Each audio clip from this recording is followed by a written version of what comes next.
Good morning. We have reached the 10 o'clock hours. The day is Tuesday, September 12th, 2023. The Board of Supervisors of the County of Del Norte and the governing body of all other special assessment and taxing districts for which said board so acts is now meeting in regular session. Only those items that indicate a specific time will be heard at the assigned time. All other items may be taken out of sequence to accommodate the public and staff availability. Kylie, will you take roll? Supervisor Howard? Present. Supervisor Starkey? Here. Supervisor Wilson? Here. Supervisor Borges? Here. Chair Short? I am here. Now, if you would all join me in a moment of reflection.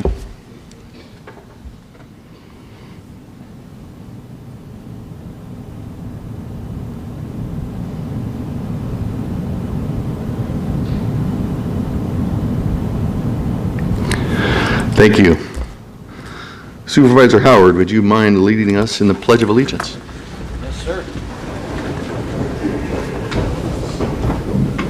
Ready, begin. I pledge allegiance to the flag of the United States of America and to the republic for which it stands, one nation under God, indivisible, with liberty and justice for all.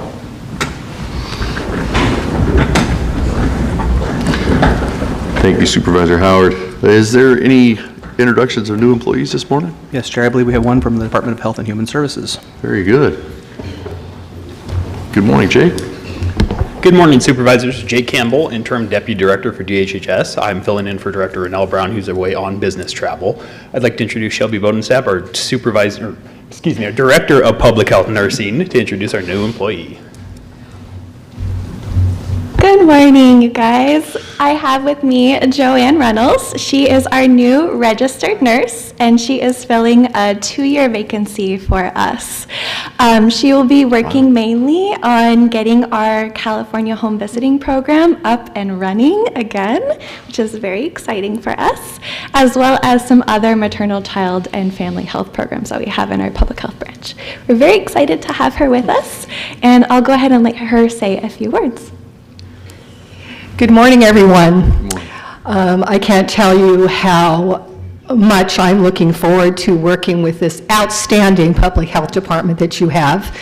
Their commitment, their compassion, and dedication to this community as well as to this county is unparalleled.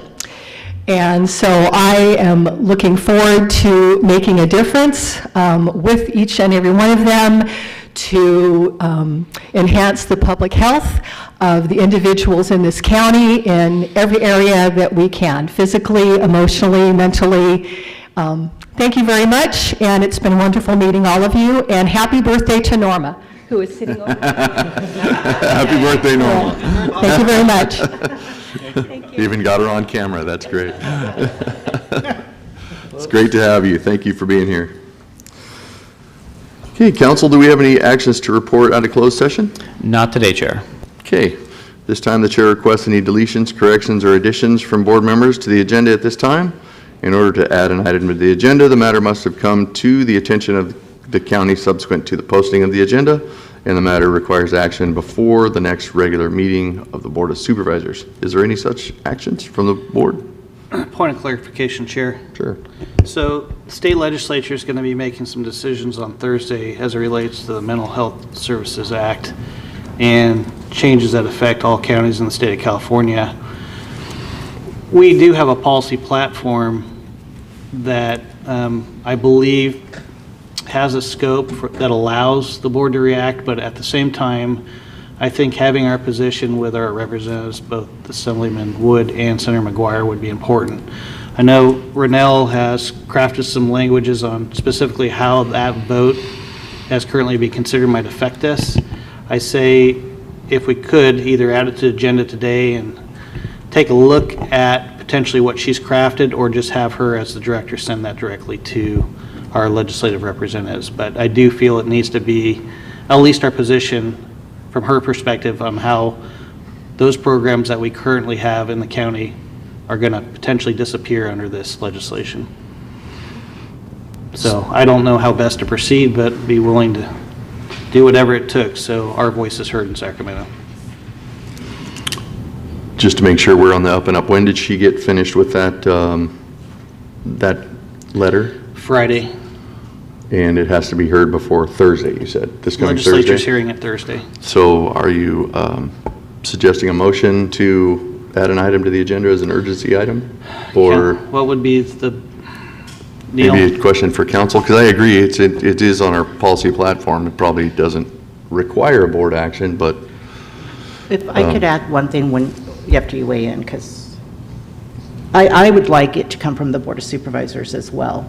So, and I know that it's already been drafted, but if we get somehow could add that we have agreed to this as well, and puts a little bit more support behind the letter itself, I would like to do that. So I don't know if that means adding an agenda item or just asking Rennell to include the Board of Supervisors as supporting this. I think if you want it to come from the board with the board's, the chair's signature, add it as an urgency item because it came to your attention after the agenda closed. If Rennell can just send it on her own authority as a department head and say the board supports her, but you're right, it's probably not as strong. So I'd make the motion to add at least that matter for discussion today on the agenda and potential action to send a letter to the state legislature. very good. Is there a second to I'll that second motion? it. We do have a second. Is there any public comment on this item? Just it becoming an urgency item on the agenda. Seeing no public comment. Kylie, would you poll the vote, please? Supervisor Wilson? Yes. Supervisor Borges? Yes. Supervisor Starkey? Yes. Supervisor Howard? Yes. Chair Short? Yes. We also do have one item on the agenda that is going to be removed today. That's item number 16. The pre-hearing for this item isn't needed due to a stipulation agreement that's in process with the applicant and the assessor.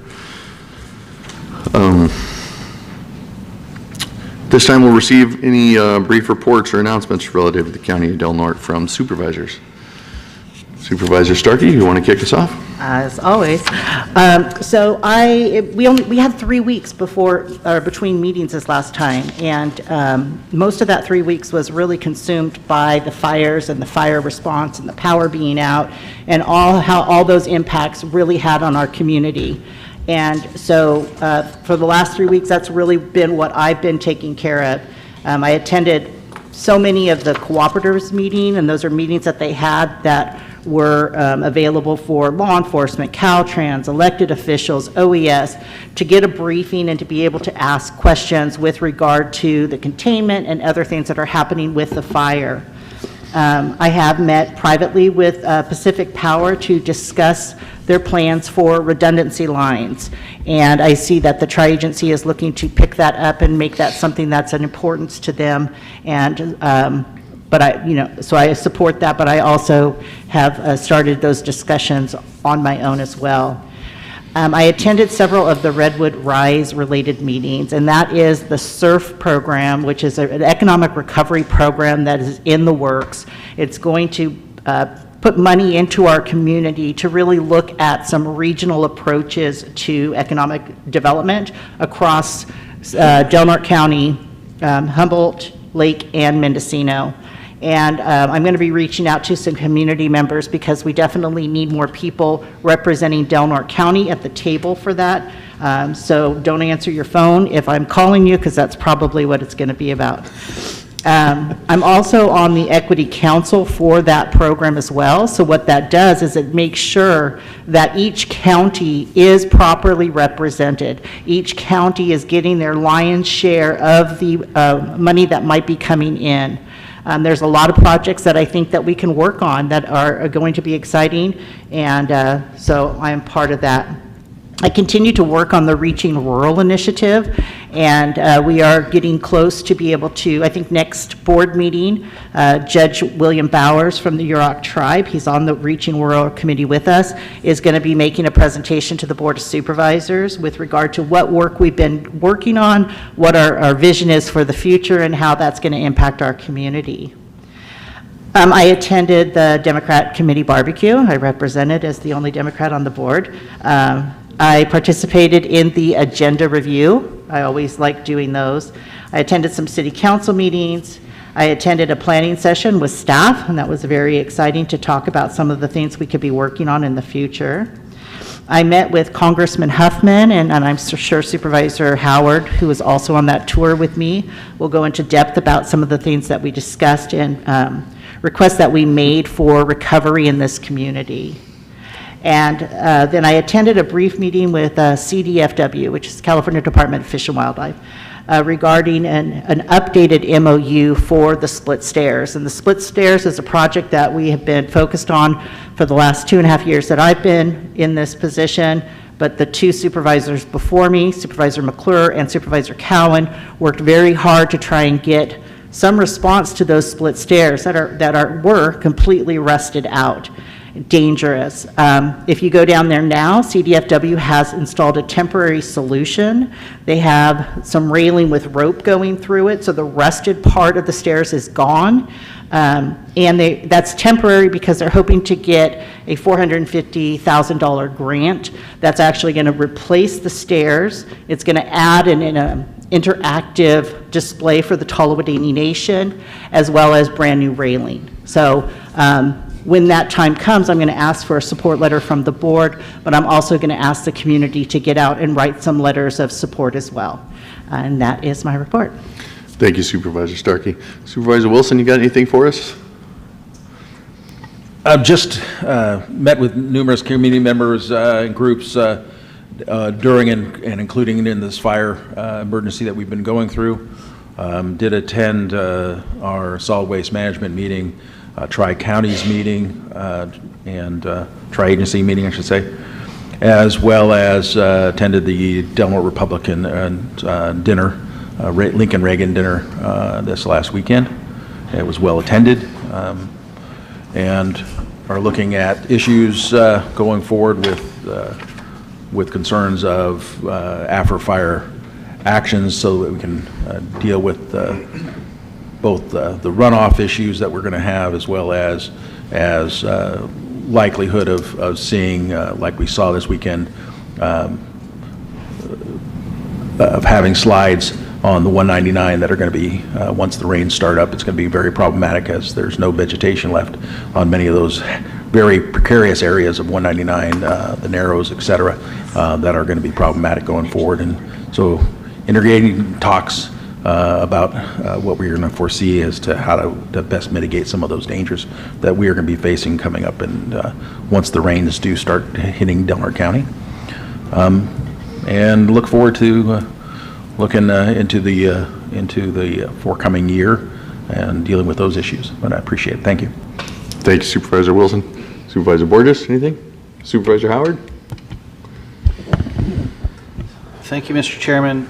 There's a bunch to talk about today, meetings, et cetera, that have happened the last several weeks since our last board meeting. I do want to focus on two things today, partially related to fire and partially related to board direction, specific to the groundfish closure emergency that took place on August 21st. I'll start with that. Supervisor Borges and I have been fairly involved in talking with the California Department of Fish and Wildlife Also, the California Fish and Game Commission, which we gave testimony at. And in addition, working with the Pacific Marine Fisheries Management Council and their staff, trying to get us in a position that allows for the season to reopen when our new year starts. This has been quite a circus, and after learning a great deal about it, talking to folks that have been following these issues for years, especially at a state level, what it comes down to is poor data. There's no data that exists, in particular for our region of the North Coast from Cape Mendocino north to the Oregon border. And without data, poor information feeds into a model that is quite antiquated, at least according to the California Department of Fish and Wildlife, for really calculating how well brood stocks are doing for a species like the quillback, which is what forced the closure for the entire ground fishery here off our coast and including the entire state of California. And the department felt they had no choice. In working on solutions, because the season will remain closed, there's no opportunity to reopen, we need to find solutions for next year. And so both Supervisor Borges and I met with local citizens, especially folks here that are in the business, people that do this commercially, and also people that do it for tourism purposes, and figured the best approach right now is to get the data and encourage the state to do so. So in working with Senator McGuire's staff and knowing where these data gaps are, is trying to find ways to augment the state's budget to do what they call a hook and line survey. This is a traditional type survey. It's not precedent setting, but allows for folks to get data that normally they would get through trawling information. Unfortunately, our waters cannot be trawled, which doesn't then produce numbers of quillback within these trawled areas because of the pinnacles. They're just not able to pull these areas. So a hook line survey would place staff on boats to catch these fish and really look at their abundance numbers, feed them into hopefully a better model. That will then show what we all know here is that these fisheries are fairly robust and there's quite a few quillback out there. The problems that have been expressed to us really have to do with this long term, and it's not just with the quillback, it's like species like the China rockfish and others, which will create a perpetual cycle of data lacking. And what we're being told is the China's on the heels of the quillback. So this survey technique will essentially backfill data gaps for not just the quillback, not just for the China, but for the other 30 plus species on our offshore waters out to that 50 fathom depth, which is essentially 3 miles of those state waters, and get the information we need. And so we submitted a letter to the Pacific Marine Fisheries Management Council, which is actually having this discussion as we speak. I wanted to be there in person, but this board and the matters that we're addressing here today were more pressing. But our letter is there for public comment, and I've asked them to read it into the agenda, their agenda item, so hopefully that'll be done.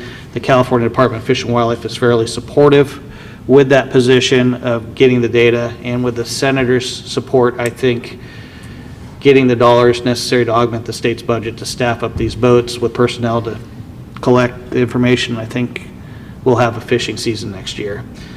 But hopefully we can move forward with that, but I just want to give the board the update and thank you for that direction, at least cutting Joey and I loose to help save a season and get something going for next year. The bigger piece of this, and everybody's been paying attention, and I really want to compliment OES and our staff, the sheriff in particular, on doing yeoman's work in the face of disaster, especially for District 3. There's a lot going on, and everybody knows mostly about it. My biggest fears now really involve around insurance. And as you're aware, we're facing an insurance crisis throughout the United States and actually throughout the world. With natural disaster picking up in every corner of it, insurance companies are vastly underfunded. In the state of California, we rely very heavily on what we call the FAIR Plan, which allows for insurance to be provided if the insurers within your state are unwilling to provide, in this case for fire. And we are seeing lots of our constituents being turned down these days. So they're forced to the FAIR Plan.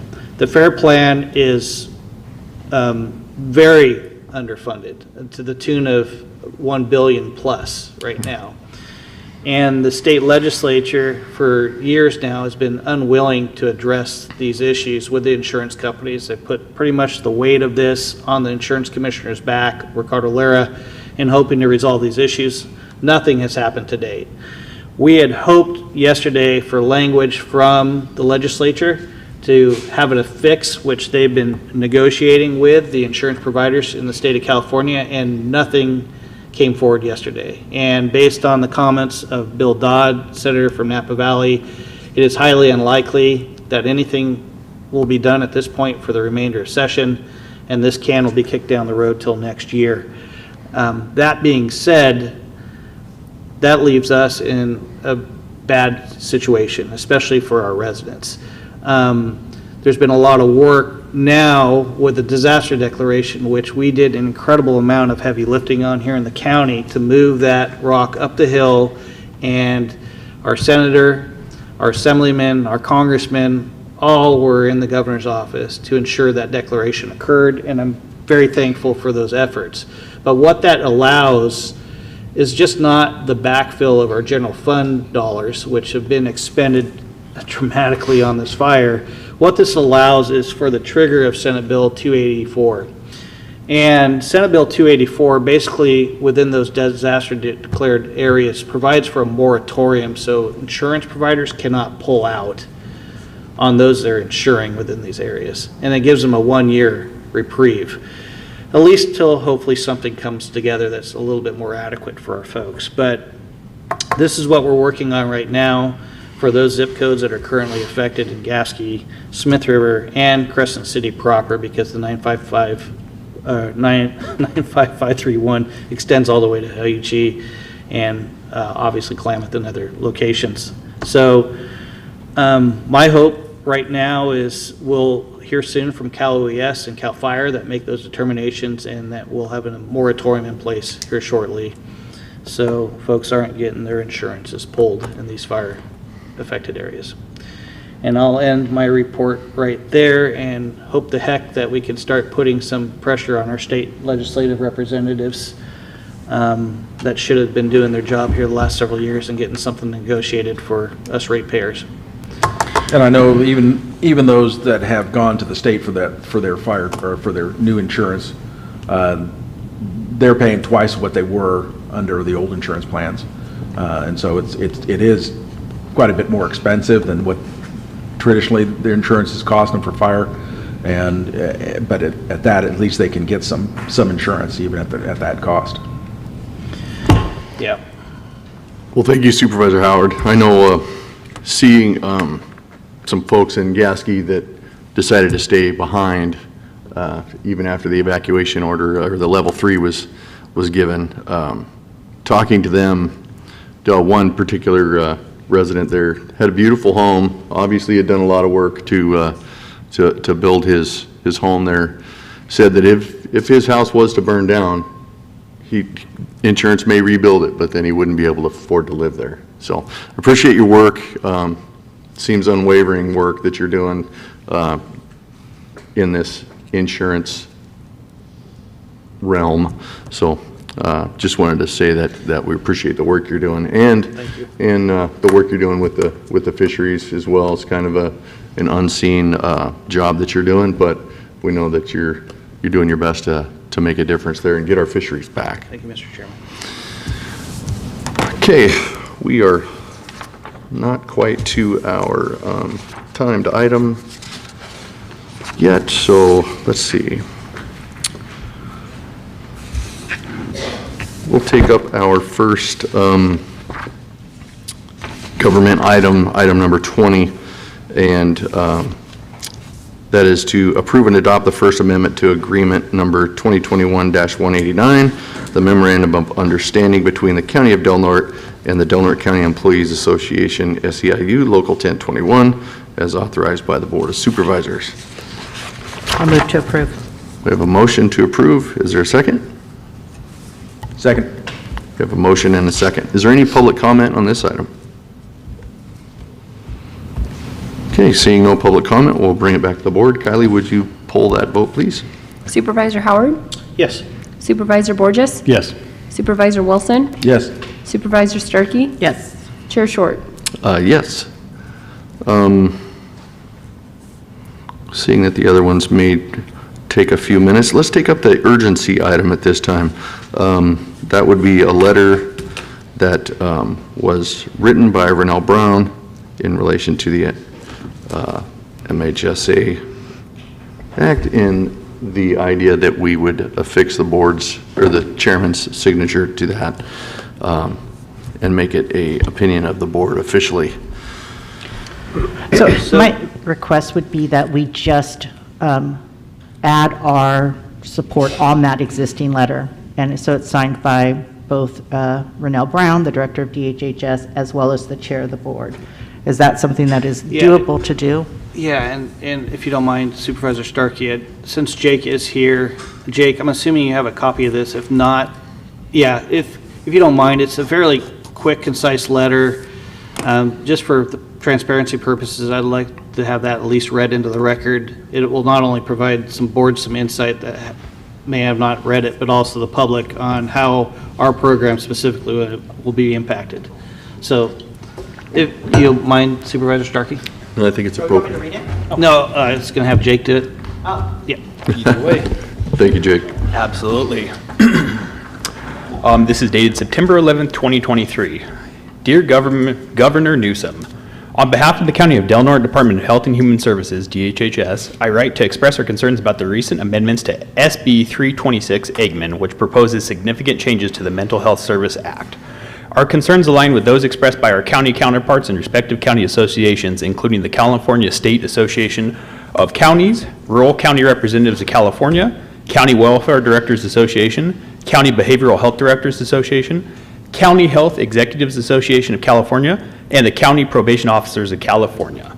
Although we appreciate the recent amendments based on local impacts of the changes, the Del Norte County of Health and Human Services still has the following concerns. Reduced funding for existing services. With the proposed adjustments to the funding percentages and categories, the County of Del Norte will experience reduced funding in critical areas.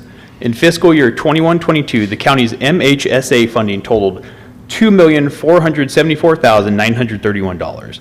Currently, this amount is divided into 5 existing MHSA components. Component 1, Community Services and Support, Full Service Partnership, CSS FSP, which is a budget of $368,780.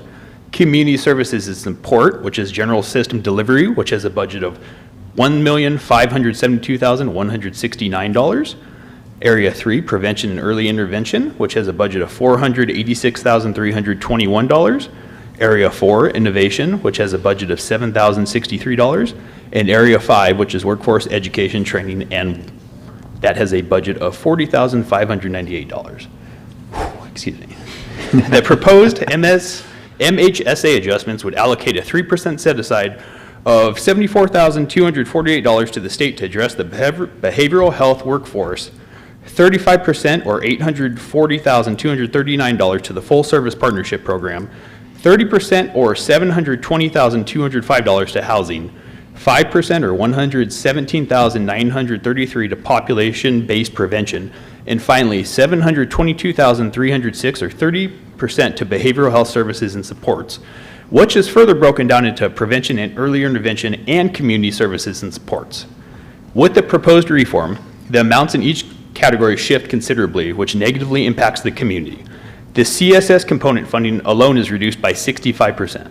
With this reduction, the county's ability to fund various programs such as DHHS's Coastal Connections, Del Norte County's recreation programs, such as youth basketball, teen league, or kids camps, the Family Resource Center of the Redwoods, and programs such as Parent Cafe, Breastfeeding Support, Safe Place Space, etc., the Yurok Tribe Boys and Girls Club, and other programs is severely limited. In addition, the possible loss of funding for contracted licensed professionals to provide oversight of behavioral health services is concerning. It is extremely challenging to recruit licensed professionals to our team. Over the past couple of years, we relied on contracted clinicians to provide needed services to our clients. This is a costly solution, but the only one available to obtain the needed providers to administer services. Reduction in the funding available to cover these costs would be detrimental to our programs and the community. We value the state's commitment to address significant behavioral health issues, but we want to emphasize the need for our counties to have local oversight and the funds to address each community's unique needs. Housing, I apologize, it's a little long to read. Housing funding There's a set lot. aside. With MHSA reform, the housing funding set aside requirement is significant for County of Del Norte. Currently, there's a housing crisis in the county, specifically for affordable housing, and there are multiple other housing programs competing for the limited housing stock. Although we value the focus on addressing housing needs, establishing a specific set-aside amount/percentage for housing costs would tie up funds that could be used to support other needed programs within the county. Based on previous year's expenditures on housing needs, Del Norte County would have difficulty expending the 30% set-aside amount for this area. County should be given flexibility in how much to spend on housing costs based on the need and resources in their communities. More robust conversations about this requirement and the ability to apply a small county exemption for this requirement would be appreciated. Specific expenditure categories and realignment funding. The proposed bill divides the funding into specific non-flexible categories or buckets. This removes control from the local communities to address specific needs in their counties. Currently, the County of Del Norte serves 1,020 open behavioral health clients. 45 of those clients are in full service partnership with $228,285 on non-housing costs and only $138,246 expended on specific housing needs. Both of these amounts are below the proposed MHSA reform structure, which means the county would leave unused dollars on the table in those areas and still need to reduce the programs in other areas. In addition, without flexibility in funding categories, the county will not have funds to continue core services like same-day service and crisis response or establish new mandated programs such as the mobile crisis unit. Allowing flexibility between categories, especially for small rural counties, would enable them to address the unique needs of their residents. In addition, significant changes to 1991 and 2011 realignment without providing adequate or engagement with counties would be detrimental to our local programs. Our behavioral health programs depend heavily on realignment dollars to fund costs not covered by the state or grants.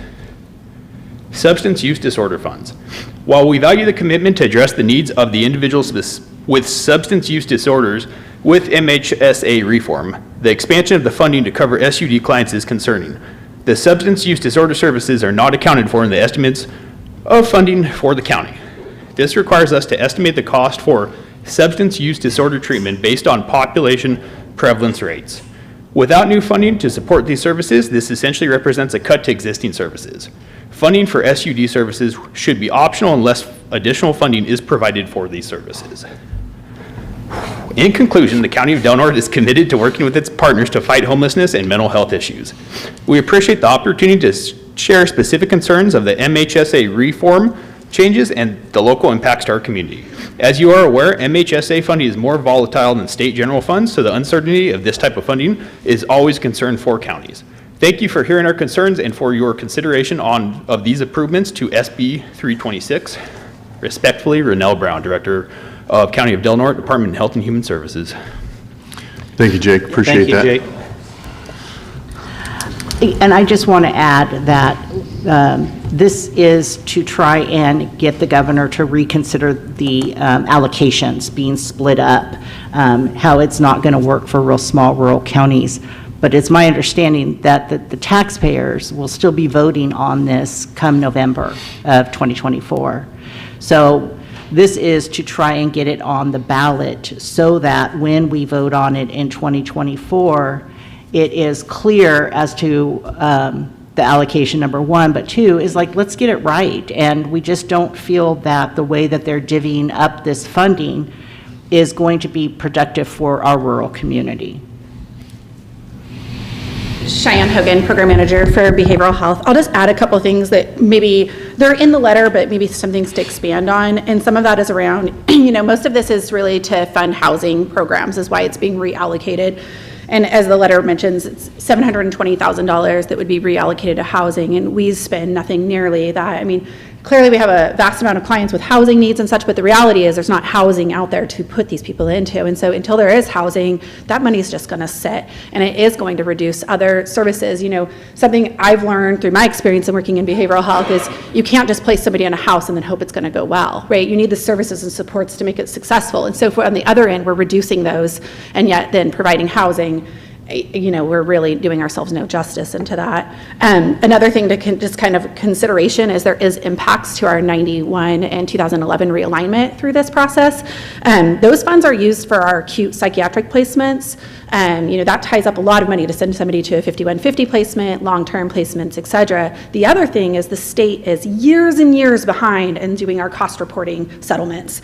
The last settled cost report is from fiscal year 14-15. Every year after that is not settled, and we could potentially have liabilities on the table that we don't even know yet, right? And in 14-15, I think it was approximately almost $50,000 that we owe back. There's also another, the feds audited the state and found that there was, discrepancies in how money was allocated, and so all the counties are sharing back that payback, and it's large, and there could be more of those coming up too. So I think that there's these unattended, consequences that could happen down the line that we don't even know yet without those cost reports settled. I am very concerned about the prevention programs, and we've done a lot of effort to add prevention programs into our community, like particularly the partnership with the Yurok Boys and Girls Club and the Family Resource Center. Those are new partnerships that have occurred in the last 2 to 3 years, and those are really based off of the community telling us that those were needed things. And so this, would really almost eliminate our ability to fund those programs, which have awesome supports. I mean, I think even during the fire, we heard great things about the Family Resource Center and what they were doing for our community. So I just want to add those little bits that maybe aren't necessarily highlighted in the letter, but are kind of some other consequences we would face with this. Thank you, Cheyenne. And, no, please, Supervisor. Again, it's the same story that we see all the time coming out of the state. They put a one-size-fits-all solution to problems, and yet they don't realize and they don't care, unfortunately, that small counties like ours do not have the available resources to do the various programs that they're demanding of us. And like he says, so much of the money is allocated towards housing. We don't even have the resources to place people in into those housing, even if they existed. And so they don't. And so that money would go unutilized. And we need to have the ability to move and utilize the resources that do come to us in the avenue that is going to provide the best for our community. And these limitations coming out are going to harm our current programs that we do have that are beneficial, especially to our youth.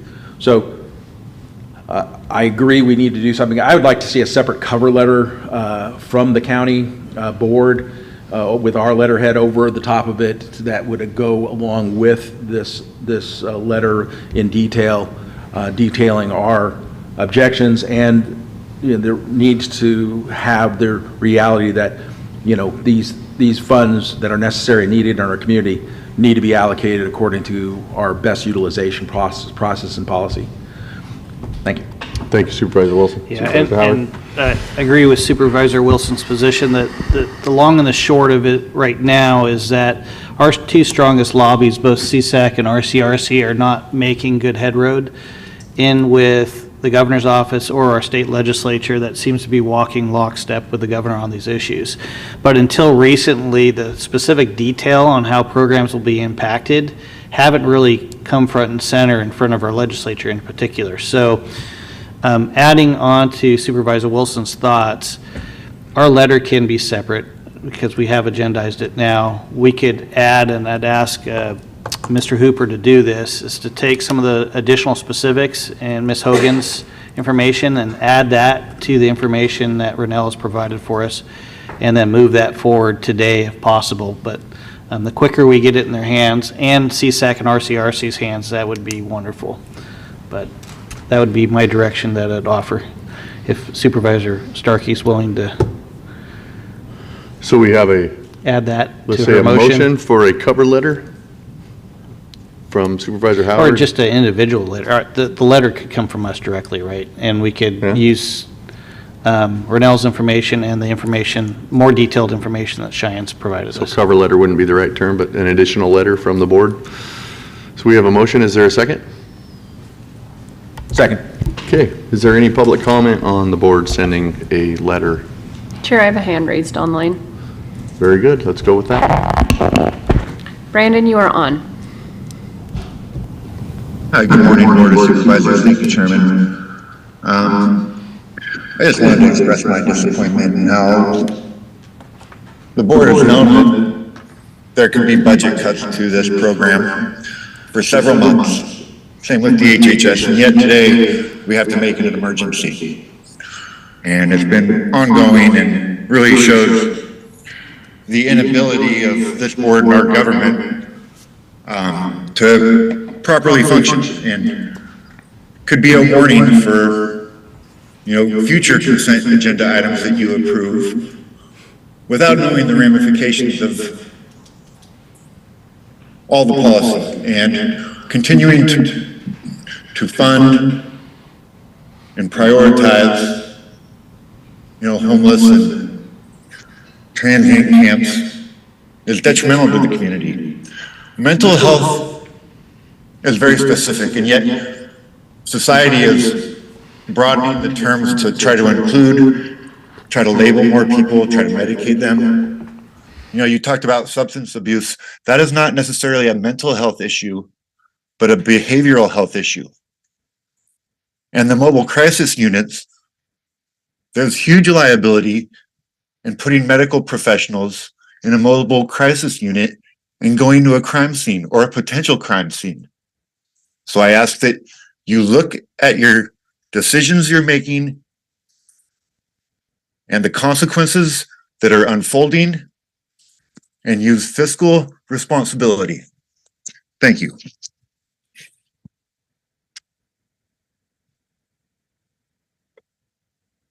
Okay.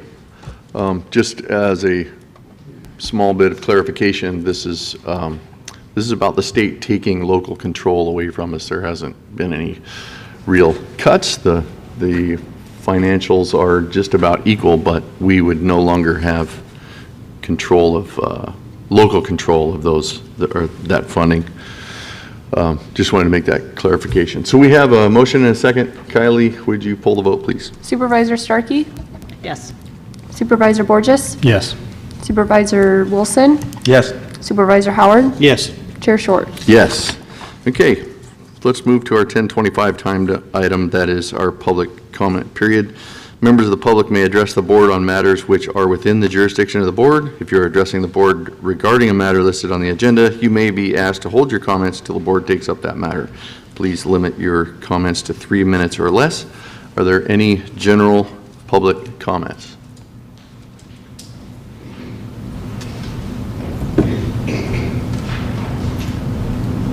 Good morning. Good morning, Board. So as all of you I know are aware, there's too many things to do with too few people and not enough time to do them all. So this is another one that, because of that, I've not paid attention to, but popped up in front of me last week. Legislative session is coming to an end, and this bill, AB 505, is something that last week in some conversations with my association, Chiefs Association, they highlighted the urgency and critical nature of this bill. This is making some changes in laws regarding DJJ realignment, AB 823, and it is not going to have good results if it is passed. I do have some packets for you.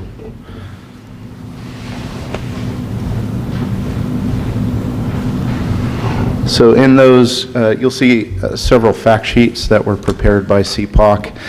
There's a lawsuit attached in that was filed in 2021 by the same folks that are sponsoring AB 505. My apologies on that because it only printed one-sided, so I could actually email the full lawsuit to you.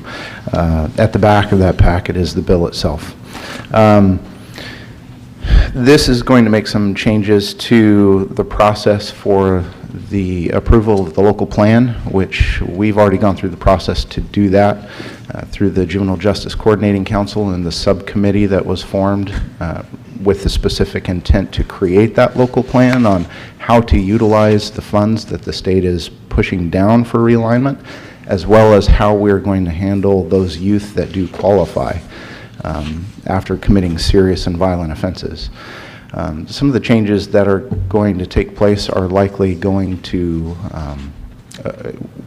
Sure, we could do them as far as changing the process, but what it does is it creates an environment where it will likely endanger the funding that we would get because of the processes and the oversight that the Office of Youth and Community Restoration would now have over how those plans are put together.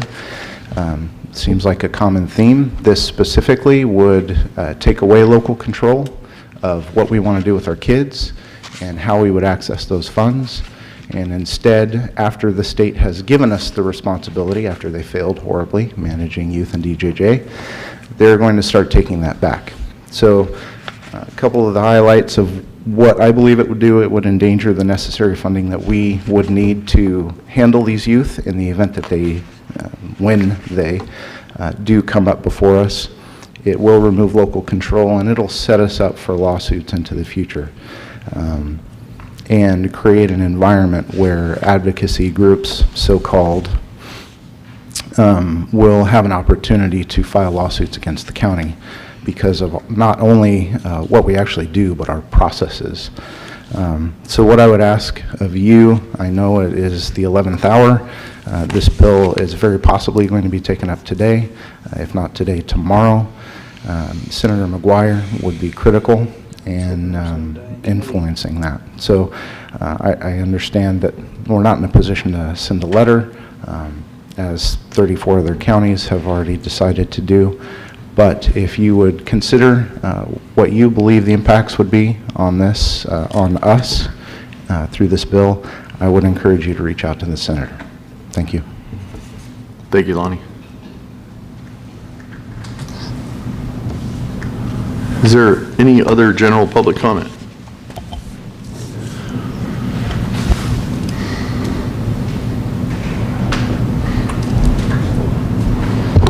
Morning, Mr. Chairman, Board. morning. Thank you for the opportunity to speak. My name is Dave Powell.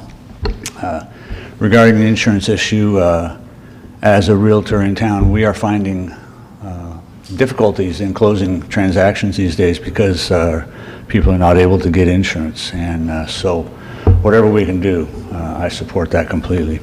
Second thing I want to mention or talk about is, we have witnessed all kinds of heroes these last 3 weeks, amazingly so. I want to bring up one that may not just jump to everybody's mind, but thankfully PP&L brought it. I guess it was PP&L that brought in all these generators, and it was amazing. I don't even know how many they're worth, 40 or 50 probably, but they're huge.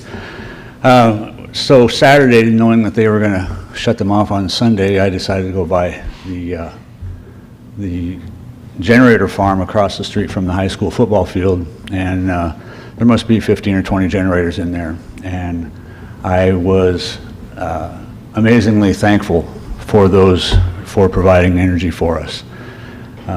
As I rolled down the window, I was taking a picture. The wind from the fans and the noise just assaulted us. It was incredible. And as we were looking around, I noticed to the left they had to close off Del Mar and put generators on the street.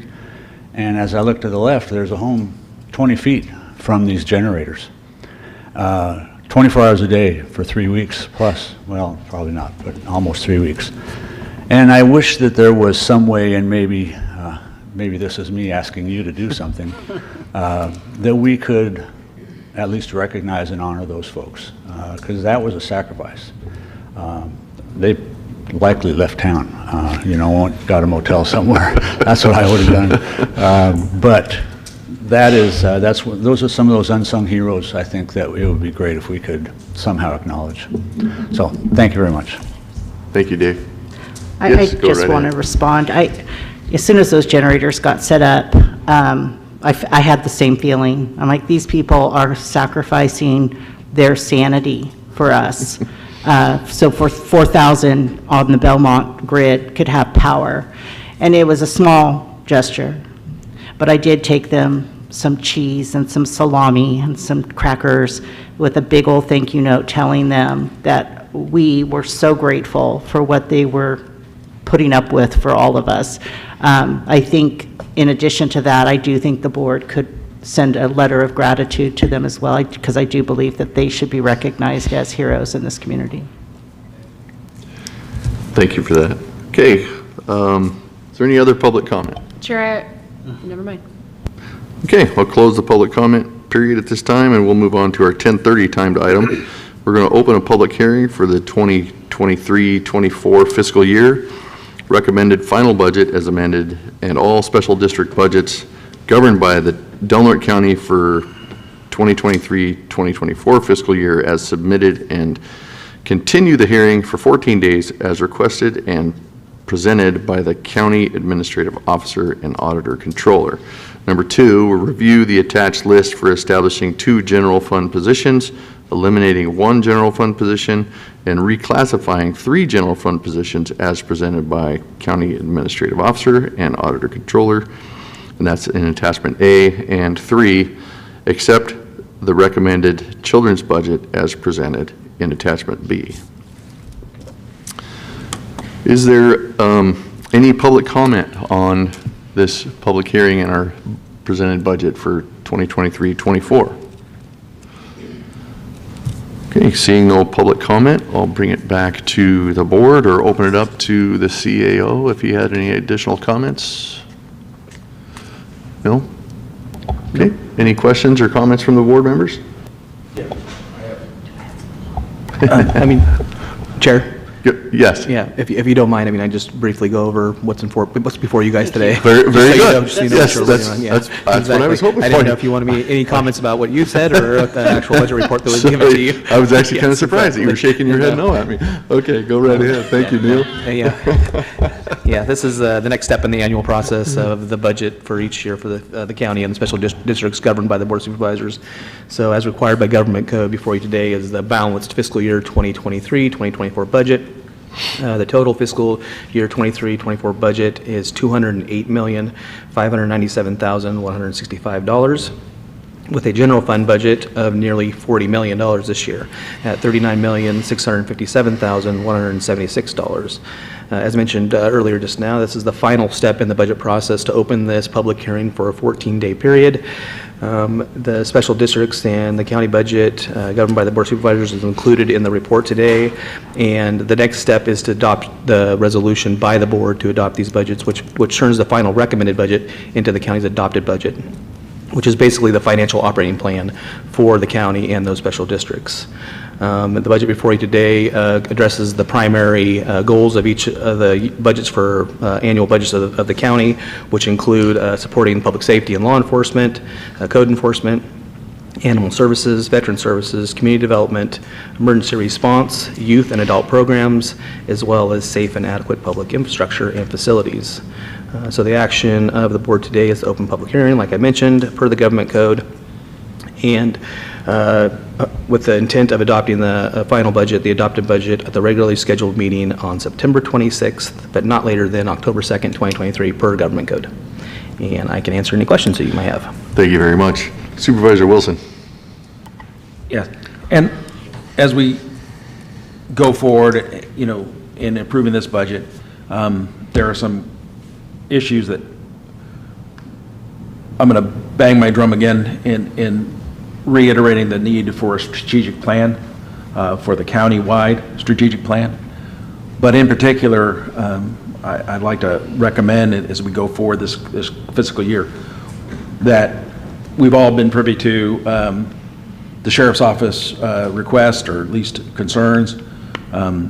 We have money, a substantial amount of money directing and going towards projects within the Sheriff's Office. So within that strategic plan process, I'd like to try to focus in, at least at the beginning, on the Sheriff's Office this fiscal year, to address all the issues that were not only brought up, but some of the issues were brought up in the grand jury letter, but also things that we are well aware of and know of, both from the sheriff personally, but also from reports that have come from the state as to concerns within the jail structure itself, within the policies, that I think, you know, we need to start somewhere, you know, and as they say, the only way you're going to eat an elephant is one bite at a time, and I think if we focus this year, or right away at least, strategically looking at the sheriff's office, because that is where a lot of our resources are going to be going and need to be directed towards. And so as we approve this budget, I'd like to see the board's favor as to starting that strategic planning, but focusing on the sheriff's office as we go forward. Thank you. Thank you, Supervisor Wilson. Supervisor Starkey. Thank you. I couldn't agree more with Supervisor Wilson on that. And I think that one of, we have so many different things that we have to get accomplished in this county. When we appointed Sheriff Scott a year ago, I think we told him, we are here to support you. We are here to give you what you need. Years up, he has really proven himself to be able to identify what's needed. Dispatch services, we're in the midst of working on that to try and get that equitable with the city. The jail improvements, at least for the lower part, we're working on that with that $3.1 million. I always get these confused from Senator Feinstein from the appropriations. But I think we need to take a step further. And I think that when you look at the grand jury report, the building maintenance concerns, the HVAC system, the IT concerns with the monitors not working, I think it's time for us to say that's our priority this year. We are going to try and figure out every additional resource that we have available, and we're putting public safety first. And public safety means that we're going to look at the space that they have available. We're going to look at search and rescue, for example. Their building that they currently are in, a very old, dilapidated building that has a giant hole in the middle of the floor, is going to be torn down. Where are they going to go? And I think that's our responsibility this year, is to really focus in on that and make the Sheriff's Department our priority. And I would really encourage those conversations moving forward. With that, though, I have a couple questions that I'd like to ask of the CAO or the budget team. One of the things that you have in here in the board report is for the Board of Supervisors over the next 2 weeks to guide any revisions. I'm going to ask you, how is it that we can accomplish that? There's Brown Act violations, there's all the different things. So if we want to guide a revision, can you tell us how we can get that accomplished? Yes, that's basically, essentially what happens through the 14-day public hearing. It's making the budget available to the board and to the public for any suggestions that they want to make as far as revisions, additions, deletions to the budget. And typically that'll come through the official of that department. So if Community Development Department had an issue between now and the end of the 14-day period on September 26th, they could bring that forward to the board, make you aware of that, and then you can decide on whether or not you direct the budget team and the budget officer to make those changes to the budget. Also, a public person could actually submit something in writing to the clerk of the board requesting a change in the budget. That would then go to that official of that department or the budget officer of that department, and then the board again would make that decision on whether or not they direct me or Clint or both of us, the budget team, to make those changes. Okay, so what will happen is this next 2-week period, any of those requests or things will come forward, and then at the next hearing or the next meeting, you'll say this is what people have asked for, and then we make a decision if we want to allocate it differently. That's correct. Okay, but it has to be to the state by October 2nd. Yes, that's the final date to adopt to have the final adopted budget approved by the board by resolution. And I mean, there's nothing that prevents the board from having a special meeting either between this 14-day period. You could have a meeting every single day to discuss the budget if you needed to. Okay, great. The $6.3 million in the general fund balance, is that rolled back into balancing this budget now, or is that a set aside? Are you talking about the general fund balance is $6 million something? Yep. Oh, I thought you said $3 million. I'm sorry. I'm sorry, I said 6.3. Oh, okay. It was the 0.3 then. All right. Yes, that is used to balance the budget. Okay, Yeah. so it rolls back in. The state PILT, there's $679,000, and it's been around for a decade. We've been does that roll into balancing the budget each year? Do we count on us at some point magically getting that number, or is that just someplace over here sitting, and then if we get it, it's extra? It's recorded as a receivable annually, so it is a revenue in the budget. If you took that out, you would need another $670,000 from somewhere else to balance that budget. Okay. Under the ARPA funds, you mentioned in the report the June approval that this board approved a one-time procurement, medical, and capital improvements. I recall the medical, the one-time procurements. Can you refresh my memory on what those are, as well as the capital improvements? Have we approved what we're going to be doing with capital improvements yet? I don't recall that, but I could be wrong. No, what that was the board designated those funds for capital improvements, because at the time, and still ongoing, is the capital improvement plan that's going to be updated by the building director, and the board's kind of been waiting for that. And also with the uncertainty of the jail project, which there's $3.08 million coming from the USDA, but the phase one that Assistant CAO Randy Hooper recommended is close to $9 million. And so we're hoping to secure that funding from somewhere else, but if we don't, we have those funds available to offset some of that, or to provide as a match for maybe another funding source, a grant or something through the state. You know, the state may say, if you have $1 million, I'll give you $5 million or something like that. And so the board kind of designated those funds at that time until we know kind of what we're looking at from a capital improvement standpoint, as opposed to just saying this is open to spend anywhere. And so then it was also the jail medical increased cost, which the board had done early on. Yeah, I'm really familiar with that. Yeah. That seems to be a reoccurring conversation.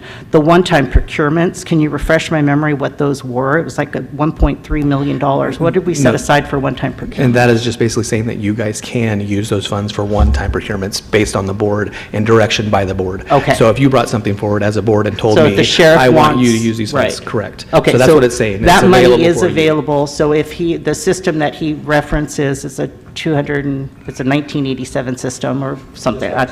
Yeah, if we were saying, hey, that's something we want to do, there's where we would find that money to go and get that done. Correct. Perfect, okay. Under the general fund, Department 1, under revenues and miscellaneous, there's a $1.2 million under a miscellaneous asset. What is that? That's the new financial system we've been working on. We've completed the RFP process. We have 2 vendors now that are set to do all-day demonstrations for us, for that team that's been selected to review that process. So we're just sitting there, that's just there for when we're ready to get that system? Correct. Excellent, okay, because that's been going on for a couple of years, correct? Yeah, it's been a few years. It's been a long process. It's a massive undertaking. A new system for the financial is massive. Okay, and then under Fund 101, General Fund, 171 advertising, a brand new line item this year that's $70,000 to Area 1 Agency on Aging. I'm just curious because it seems like a brand new allocation, and I don't recall having a conversation about it, but I could have. That was actually an error. Okay. It's the $70,000 for the tri-agency. It was put into the Area 1 on Aging. Okay, but so if we approve this budget, that's already automatic that the tri-agency money set aside is Yes, going to be approved as well? that's basically just moving that line from one account to another. It was just put into the wrong account. Okay. And so we have said that we'd set aside the $70,000 for economic development, but the budget team just puts it in there, and then if we approve the budget, then it just automatically gets approved? Yes, and when you set aside the $70,000 for economic development, later at that joint meeting, the board actually approved that $70,000 for tri-agency. So that'll be a contribution to tri-agency now. I don't recall approving the $70,000. I approved keeping tri-agency alive. I don't recall at that meeting anyway, the $70,000. I could be wrong. Finally, I've got 2 final ones. Under Fund 109, the American Recovery, I don't see a contribution to the outside agencies like we did last year with that pilot program. Is that something that we're going to continue, or was that a one-time thing? Well, when it initially started, it was a one-time thing, and it was a pilot program. So it would be at the discretion of the board to give that direction again to the budget team. If you wanted, once again, try it at that level, at a different level, if it was $100,000, if it was, whatever you decided to do, that would be direction given to this budget team to make that change. And it can be a revision during the year as well. Okay.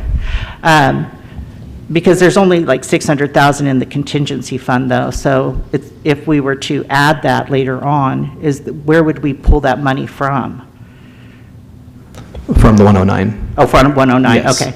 And so my pitch is going to be that we did those nonprofit grants with that pilot program, and we handed out, I think, 20 different nonprofits, one of which was the Lighthouse, and they have resumed tours. I think that's really good for our community to be able to have access to that. KFUG bought a generator And when the power went out, KFUG was on the air providing updates and information to everyone. So I would like to see that continued.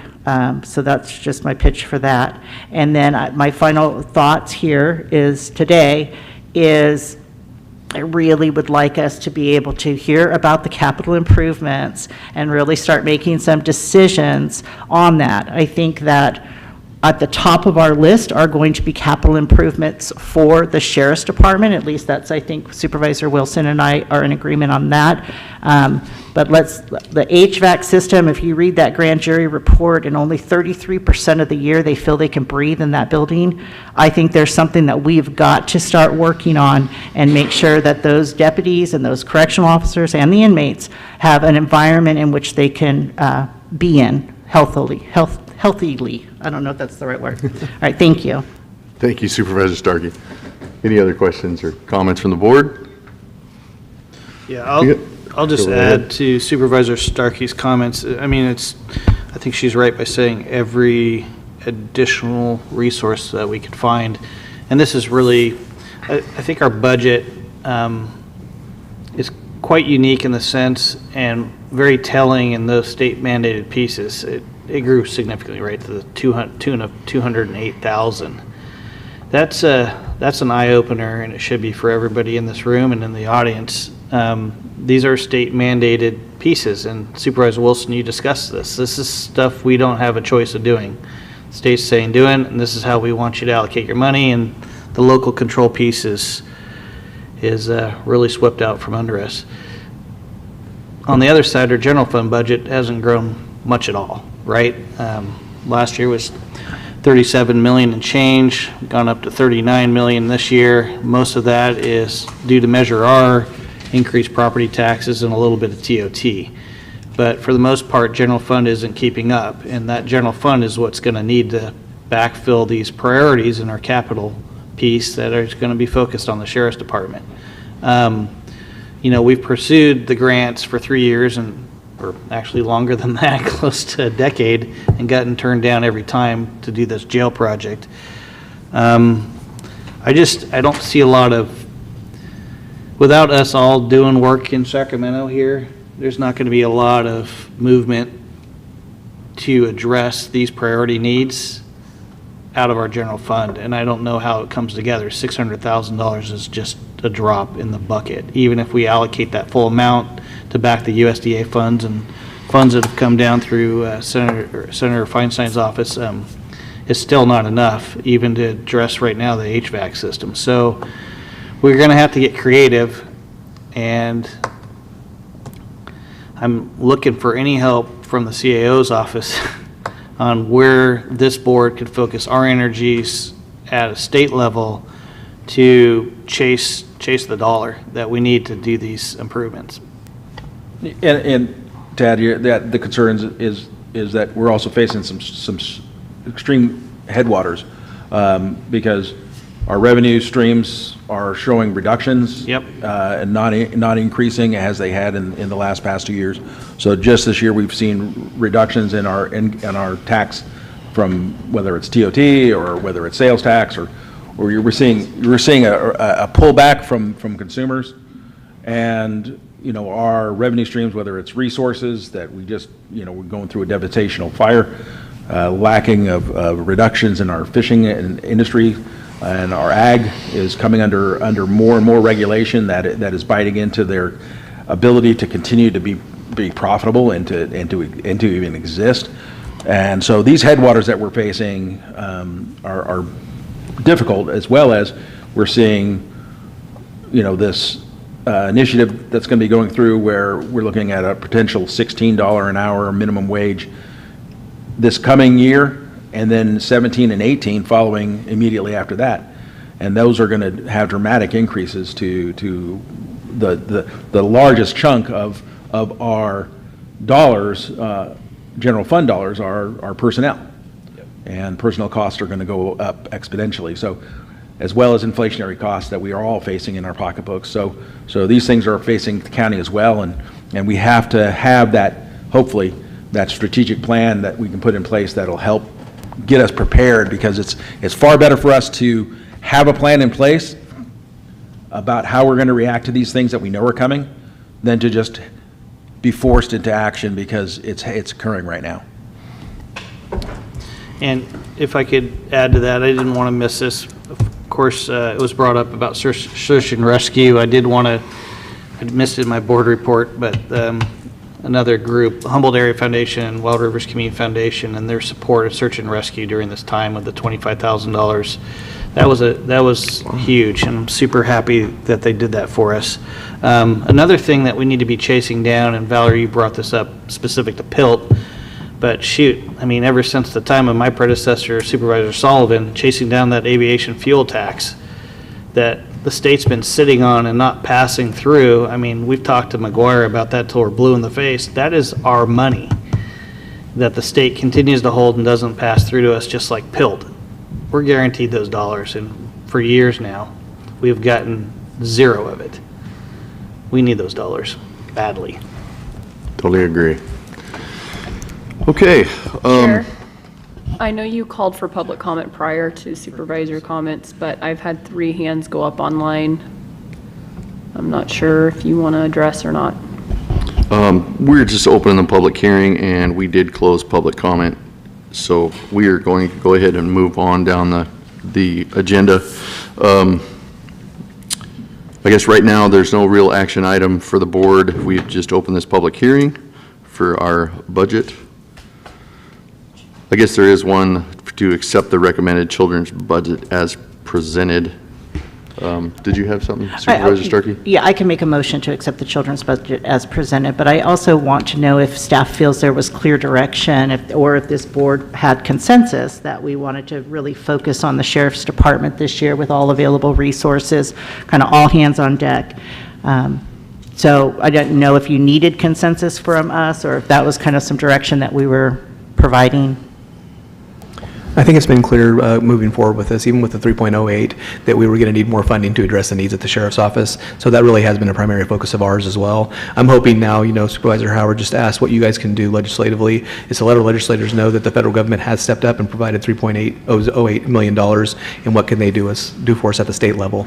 I mean, we're hoping that at one time, when the state had the surplus, when I mentioned $5 or $10 million, the response was, oh, that's nothing, when they were looking at a massive surplus. Like I said, now that they're looking at more of a deficit, they haven't said much about it. So approaching them even from a matching standpoint of another $3 million from the state would be huge for these projects. So we're hoping to have something like that come from the state government, at least some kind of an effort from them. And maybe this does require a match from the county. Maybe it requires some low interest financing, but that will be a primary focus of ours. Okay. But in addition to that, though, as far as working with the sheriff to find a new location perhaps for search and rescue, those types of things that aren't, necessarily, I want to know, is there anything you need from us to have more direction for that? No, not at this point. And I think that I would be careful by saying all available resources, because your available resources could be used in future years to balance your budget. So I would caution you by giving that kind of direction, but to focus on the capital improvements needed for the health and safety at the sheriff's office is something that we definitely are focusing on. Well, what I was hoping to be able to accomplish is that whether we do it now or we can do it later, but that is that we put together the direction that we sit down with the sheriff's county resources, board members include, in putting together a strategic plan for the sheriff's office so that we can look at what we can accomplish now, but also what we may be putting forward for future years to try to address these issues that are plaguing us now, but need to be resolved and it won't be immediate, but over time. Yeah. And I'd also like more direction based on what Supervisor Starkey recommended as far as the one-time pilot project that was done last year, and what's the board's interest in that, because we do need that direction on whether or not to include something like that in this year's budget before we bring it back to you on the 26th. At this point in time, and I'll just go ahead and address that issue for you, I'm not prepared to do that. We had one-time funding, and right now, just like the state, we're in deficit spending potentially. And this county's always done a good job at maintaining a balanced budget and really having the cash on hand. But to do a lot of these capital improvement projects, whether it's leveraging dollars like you're suggesting, or going out after revolving loan funds, like we've done with other infrastructure in this county prior. That might be what we have to do and really to address those needs of the sheriff's department. But as far as spending additional resources that aren't there, I don't think it's the right time for it. I think we need to focus on some of those priorities around the jail. Any other comments for Supervisor Borges? Anything? I'd have to agree with Supervisor Howard. Although I was a part of that, it was really neat to see the funds go to places that really utilized it. But on one hand, we're talking about, using all these funds to improve the jail, but then we're also looking at giving away money. So we need to pick a priority here. And I'm not sure the exact policy behind that dollars, but again, I know locally, we had a lot of businesses that suffered significant losses over this current disaster. Some of those losses will be recouped through insurance, but some of those smaller businesses didn't have that kind of coverage to make them whole. And if these resources could be utilized to, help those smaller businesses and entrepreneurs that did have significant impact due to this current power outage, this current disaster, I'd be in favor of that. Yeah, and just I'm not sure that's, because those were really teed up around nonprofits at the time. And I know we're working pretty closely with Cal OES right now and really pushing on SBA, which came and backfilled during COVID, a lot of those business losses associated with the shutdowns. I know we will have a disaster declaration that will trigger SBA to come into the county for salmon. There should be a similar declaration, and I'm pushing Cal OES on that right now, same way for ground fishery, but also with the pieces associated with this fire. It has to be done individually. They've told us that we can't combine all three disasters into one piece where the federal dollars would flow in, but we just need to get SBA here to trigger some of those pieces that would allow for a loan program or other support for those businesses to get through that tough time. But full agreement with you, Supervisor. It's those were tough times, those last 4 weeks, for those businesses that didn't have any income coming in. All right, thank you for that. I don't think you're going to get consensus on the money that was mentioned here. I kind of agree with Supervisor Howard and Borges that, there was that one-time funding, and it was great stuff for the nonprofits, but yeah, for that to be a general fund expenditure now, I can't agree with myself, so looks like you're not going to get consensus on that one. Okay, we do have a motion to accept the recommended children's budget as presented. Do we have a second? We do have a second. Kylie, will you pull that vote, please? Supervisor Borges? Yes. Supervisor Wilson? Yes. Supervisor Howard? Yes. Supervisor Starkey? Yes. Chair Short? Yes. Okay, we're running a little bit late. It's time for our 10:40 timed item, presentation from Jana Valikovic, or from our UC Cooperative Extension. Good morning, Jana. See, you brought Alec his back up, but he stayed sitting. Oh, no, here he comes. Good morning, Chair Short, members of the board, staff. It's a pleasure to be here. I'm Jana Valikovic. I'm the director of our Cooperative Extension Program, and I'm here with maybe the last departmental budget report budget update. So if you could key the slides. I just thought I'd just share I have 6 slides. That's short for me, so. A few thoughts about who we are and what we do, just to reflect and remember what we're about. So we've been as a part of county government since 1927. The first inaugural county to join the cooperative extension system was Humboldt, of all places, and that started in 1913. An innovative model to basically partner the universities with counties and actually to form the farm bureaus. We were responsible for organizing the farmers to be that liaison relationship between all three. And that partnership has proved to be really outstanding over the years, really well recognized as being the place for innovation and early adoption of new practices and technologies. Let's see, so how do I make this? There we go. So we are housed in all 58 counties in California, and we serve through a series of campuses, which include Davis, Berkeley, and Riverside, as well as the Vet Med campus. And then we have a series of research extension centers, and we work now on a much broader set of topics than our original foundation, which was really about agriculture and 4-H. But broadly, we serve agriculture, natural resources, and we call it more about supporting healthy families and communities. One of the reasons I flashed this slide here is just to remember that we're part of a network. So you see us as your physical presence, but we pull folks from throughout the network, and today we have some folks from our new Organic Ag Institute in Humboldt County up visiting. You see Keith Taylor a fair bit. We pull Deanne Meyer as examples, and other folks that you get some opportunity to connect with. As a department, really what we're about is supporting the self-reliance of our citizens and engaging in many conversations, especially around natural resource topics, which largely reflect on both stewardship and the economic future of our communities. And we try and facilitate as many public-private partnerships as we can, and with an emphasis around workforce development. So this was a recent tour we had with RCRC. Some of you may remember that focus around economic development within the county. Our staff is shared between 2 counties, so we're partnered between Humboldt and Del Norte County. So your county staff is Jackie Bennett, who's our office manager. The names in black are all the folks that have permanent UC funding behind them, and the names in blue are folks that we bring in through grant funding, and everyone has a cross-county assignment to serve in both locations. We are in recruitment for a new fire advisor, and the interviews are going to be later this week. You may recall the name Lania Quinn Davidson. She's been promoted into the director of our statewide fire program, and we're also in recruitment for a nutrition educator. So team is growing, and I just want to appreciate the support you all have provided at the state level to make that possible.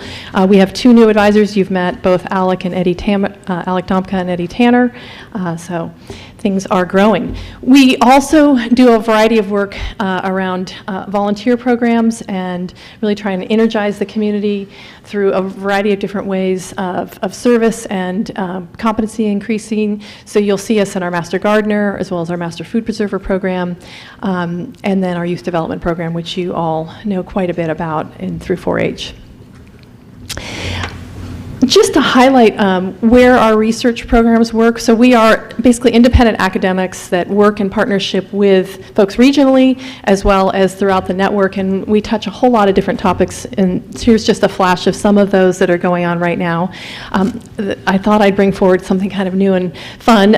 Eddie Tanner, who's our new agriculture advisor, is working on a cauliflower trial, because there's a niche right now where there's a gap in cauliflower availability in the late winter, and so he's doing some experimental trials to see if we can actually fill that and provide enough high-quality cauliflower that we might be able to create a way for our existing farmers to pile into an existing market. So I think that's kind of fun. We're working primarily with some of the dairymen in that effort, and we've got 3 different trials and planting dates going right now.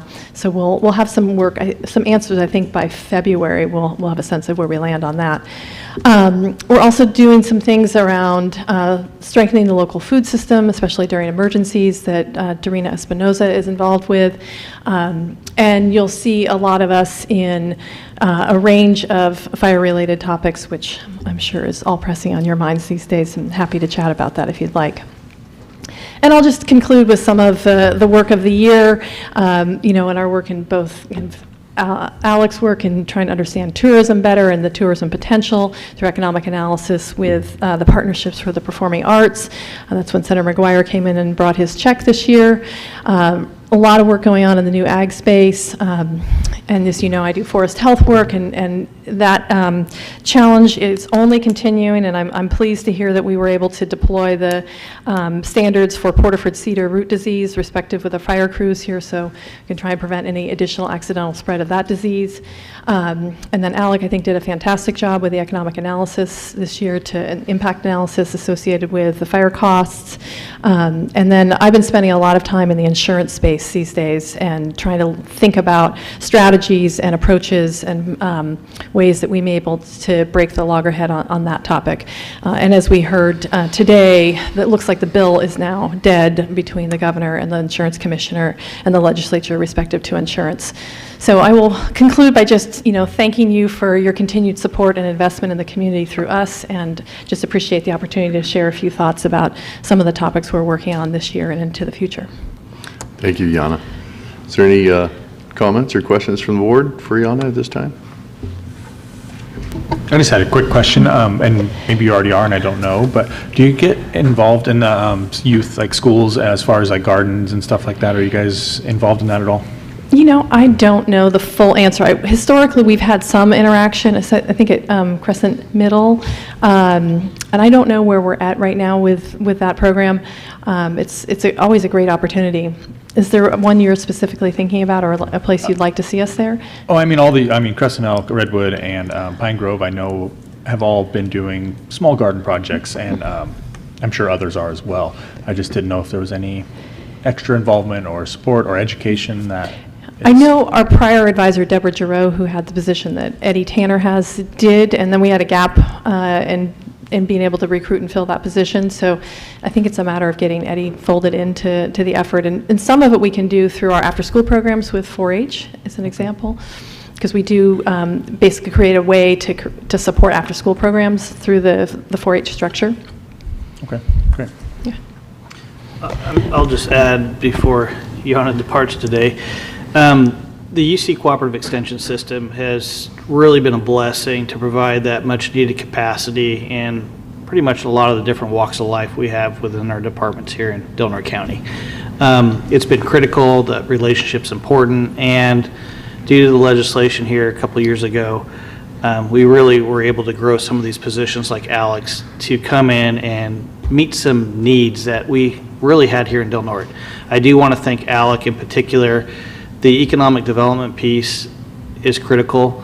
Not only have you been diving into it head first, especially as recently mentioned by Yana with that economic analysis, one of the back pieces that I know you've now joined in that conversation is this redundancy angle for power. It's too bad back in the 60s that we were severed from Curry County. We did have redundancy at one time. We do not have that anymore. Alec has been critical in starting those conversations with Pacific Power, and he'll be involved as we move forward, also with Coos Curry Electric, and finding some cooperative type agreement to provide that power sharing back and forth. But thank you, Alec, for your efforts as we move forward in those conversations in the future. Yana, your team's been great. You've been great, especially at the state level. This insurance piece, as it relates to fire, your office, you in particular, have been really addressing fire at its root core, which is forest management now for at least as long as I've known you, so more than a decade.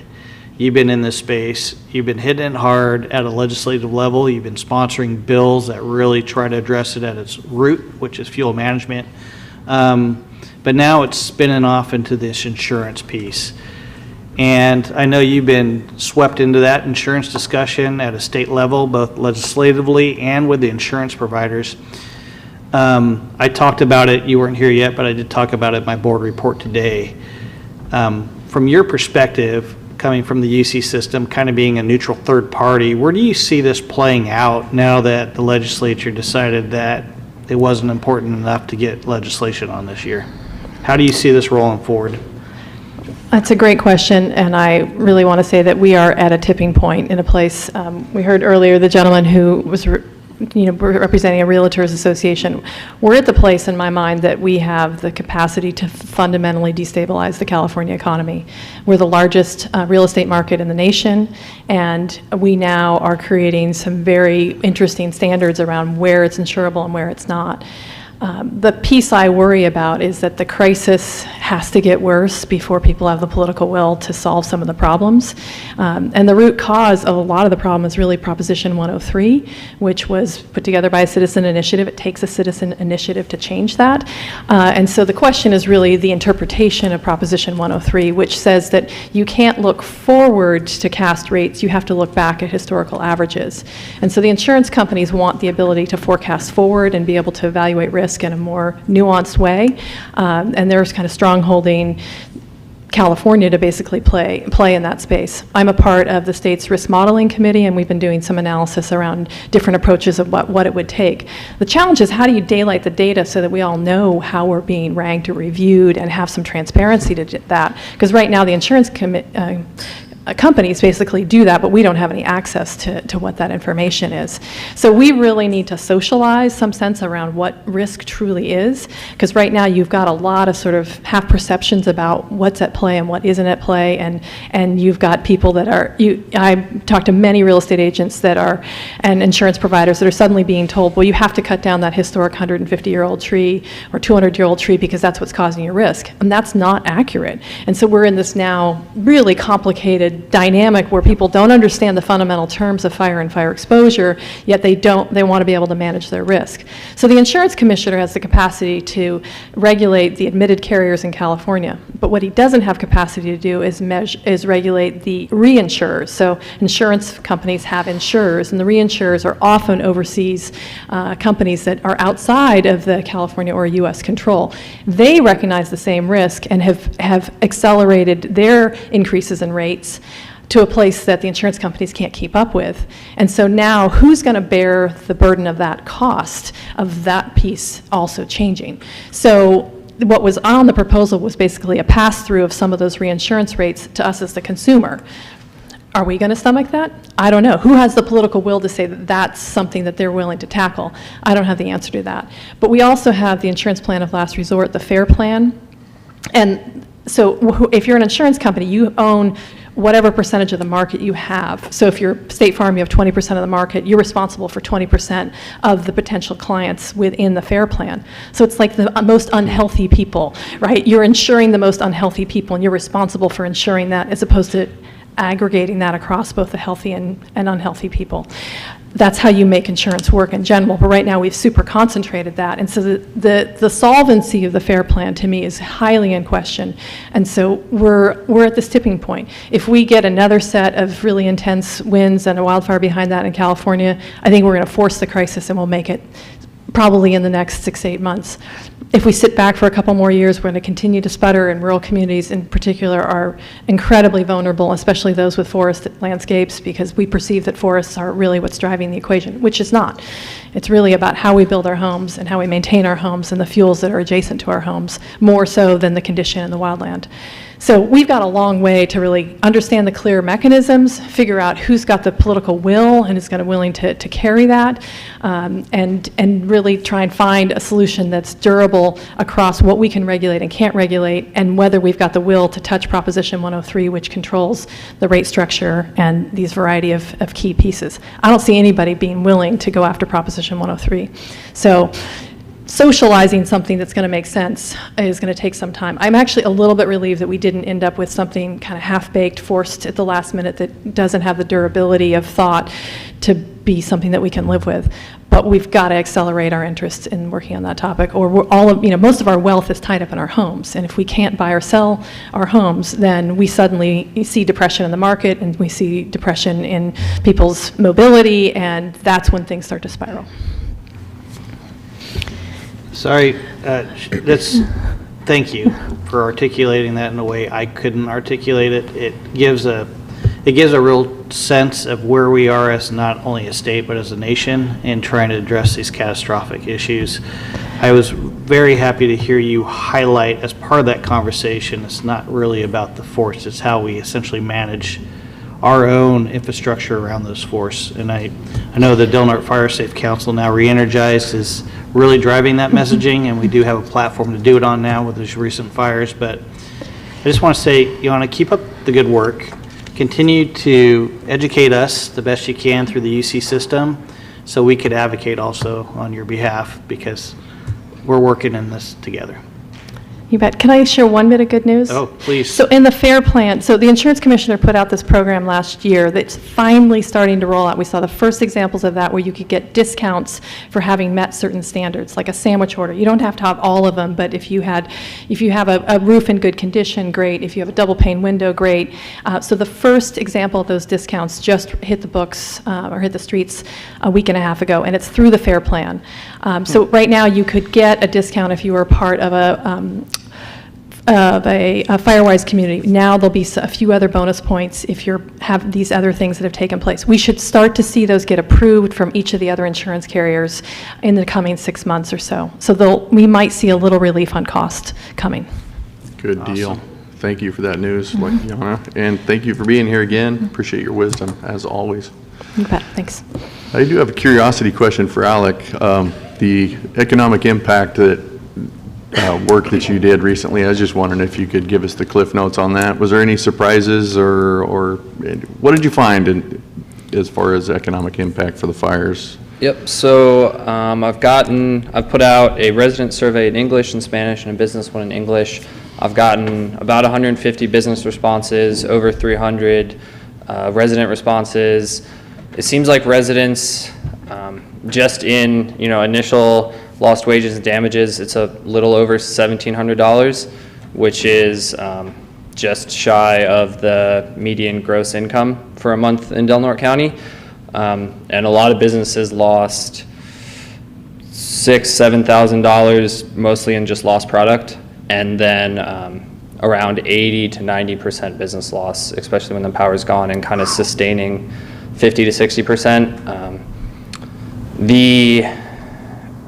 If I remember correctly, it's the restaurant industry will lose, if it's on pace, $500,000 by the end of the month, if it continues with the same, loss rate, and then hotels will be $250,000.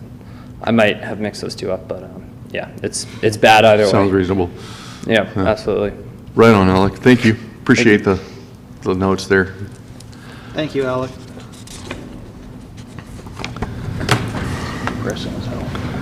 All right. Again, thank you for that presentation. We will move on down our agenda at this time. We are going to adjourn as the Board of Supervisors and reconvene as the Board of Equalization and hold a pre-hearing conference for an assessment appeal for Vital Hospitality LLC, DBA Quality Inn and Suites. Is there a representative here for Vital Hospitality?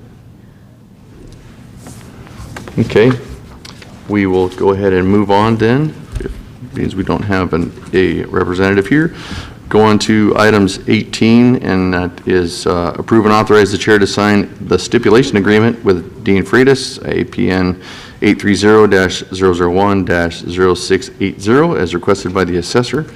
This is just kind of a procedural item. The stipulation has been agreed upon between these two parties, and it needs an approval from the Board of Supervisors. Move to approve. Second. We have a motion and a second to approve. Is there any public comment on this stipulation agreement?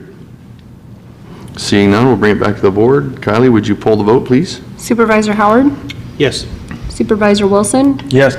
Supervisor Starkey? Yes. Supervisor Borges? Yes. Chair Short? Yes. And item 19 is the same type of approval, and that is a stipulation agreement with Christopher Hamilton for APN 830-000-842. Move to approve. We have a motion to approve. I'll second. And a second. Is there any public comment on this stipulation agreement? Seeing no public comment, Kylie, would you poll the vote, please? Supervisor Wilson? Yes. Supervisor Howard? Yes. Supervisor Starkey? Yes. Supervisor Borges? Yes. Chair Short? Yes. Okay. We will now adjourn as the Board of Equalization and move down to item number 21 on the agenda, eliminate the Juvenile Hall Division within Probation Department and all associated staff positions therein, effective as of October 12th, 2023. And 2, declare the Juvenile Hall unoccupied and direct staff to notify the Board of State and Community Corrections of this change in status as requested by the Chief Probation Officer. Hello again, Lonnie. My report in front of you. It's been a long road to get to this point. And I would encourage you to take the action that I've recommended. Staff are hanging on, and we're rolling with the punches as they come. But I think it's incumbent upon us to make this decision and pull the trigger to go to this new model of doing business. Definitely a loss for our community to not have a juvenile hall here. But as I stated, I think we need to take an honest look at what resources we do have and leverage those to try and get the most benefit that we can out of those for our kids and our community. Very good. Is there any comments or questions for the chief? So what's next? So we deem it unoccupied, then what is on the, what are our requirements in order to be able to potentially reopen it as a juvenile hall later? So we're going to notify BSCC of that action and ask that they document it on their rolls as unoccupied. We'll continue maintaining our inspections. So State Fire Marshal, Environmental Health, there's a list of 4 of them. Those are 2. But inspections along those lines we'll do annually. So we have documentation of those inspections. So if we get to the point in the future where we do want to reopen as a custody institution, that'll help smooth the way for BSCC to change that status on their rolls and let us reoccupy as an institution. But in doing so, are we going to have to then get up to Title 15 or 24 regulations? We will have to meet some Title 24 regulations, but because we'll be classified as unoccupied rather than closed, that will, from my understanding from our inspector, that will allow us to avoid some of the pitfalls that we would have to jump through had we closed and then come back years later to reopen. Okay. So changes, my understanding is that changes to Title 24, new amendments to those regulations are something that we'd be able to avoid. Okay. And then any changes that you make to the facility, what's the process for that? So our intention right now, most of what we're doing is cosmetic. We're going to do a lot of painting, taking offices and putting more desks in for our staff in those spaces, adding equipment, TVs, whiteboards, stuff like that for programs. The biggest structural change is doors. What we would intend right now is to pull doors off if we're able and store those and put in non-secure doorways or doors into those. The ideal would be to create an environment where we have some controlled access through the facility. If we're not running a program in the kitchen, we don't want kids wandering into the kitchen. So we've already talked with IT about the possibility of doing key cards through some of those areas. That will pose some challenges. So we might end up just like a handle set with a code. Ultimately, though, one of the steps we also took is getting the building inspector in and the fire inspector in, because as an open building, we're going to need free egress in case people need to get out. And so those doorways, they'll have to have crash bars, things like that, so we can get out while still trying to maintain some of the secure. And did you include all of these upgrades and changes in your budget? Is that all included in the budgets to pay for all of this? So it was coming to you, but we were diverted and went to county council. And we have access to about $500,000 in funds that we'll be able to utilize for physical upgrades to the facility. The doors would come out of those funds, as well as some of the changes that we need to make on the secure detention, the booking holding side still. Okay.